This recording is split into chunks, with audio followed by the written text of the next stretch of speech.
Airbus is teaming up with their partner SESAR in the EU's GEESE project to advance Wake Energy Retrieval, a technique that allows planes to fly in formation to save fuel.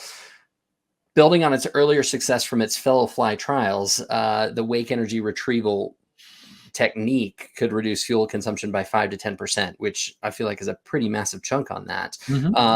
The GEESE project, obviously named after geese who use natural similar techniques during migration. Is it obviously named after geese from nature or Nick Goose Bradshaw? Oh, that's very true. I need to add that to my movie list to watch again. And he would be who? Who's he? Well, who did you say? Top Gun? Goose from Top Gun. Goose. Okay. Yeah. Didn't know his name was Nick Bradshaw. Yeah. I'm glad they didn't name it Rooster, which is his son. But the project, funded with 10 million euros, includes major partners like Boeing, Air France, and Virgin Atlantic.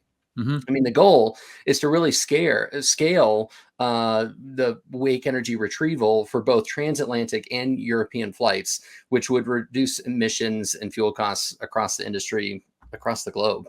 Wow. I mean, simulations are going to refine this, but it's kind of interesting. Yeah. That's pretty big. Airbus and SESAR partners. I mean, taking that whole Wake Energy Retrieval to new heights. Literally, I guess. Imagine this.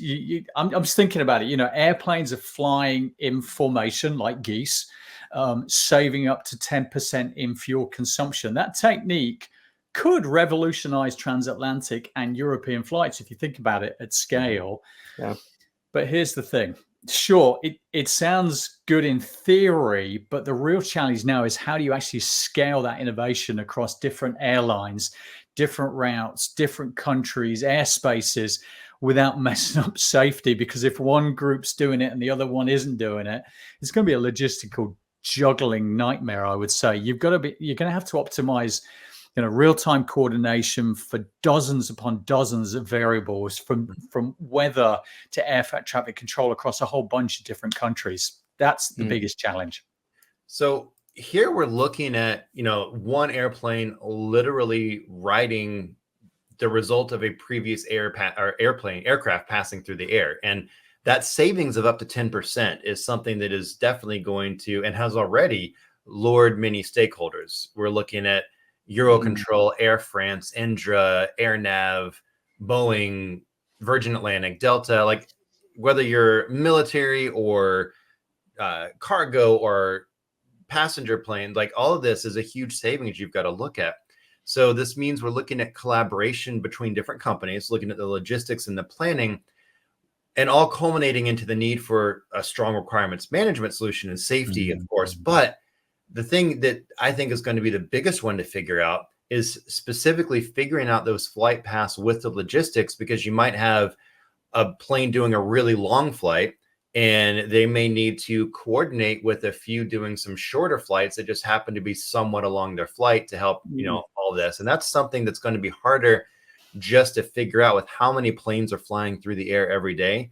A humble human brain is going to have some difficulty figuring out the most efficient way to do all this. That leads nicely into what I was going to say, the solution. So, I do see your point on the whole requirements management.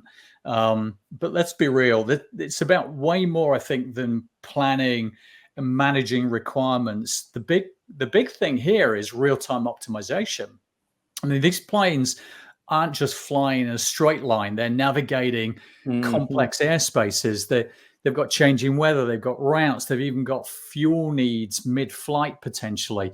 So for me, the number one challenge here is ensuring that all works flawlessly on every flight, every time, without putting safety at risk. So for me on that one, I'd integrate AI-driven simulation and operational systems into the processes. So it's kind of heads up, isn't it, really? You can plan out the best game plan, but unless the team on the ground and in the air, in this case, has got that real ability to optimize based upon what's in front of them, that's the real thing here. So I think you've got to let AI handle that chaos, feeding continuous adjustments to pilots in real time. So not only does that keep them operationally smooth, but it also pushes those fuel savings up while maintaining safety. So AI is going to be the only way for optimization on this. Now, Yeah, while we ponder the fact that Andrew has just said about saving fuel, saving money, but also was concerned about the safety of human lives. I'm noting that down. I wrote it down in my journal Okay, that's your HR piece for the day. Yeah. for the year. Okay. Yeah.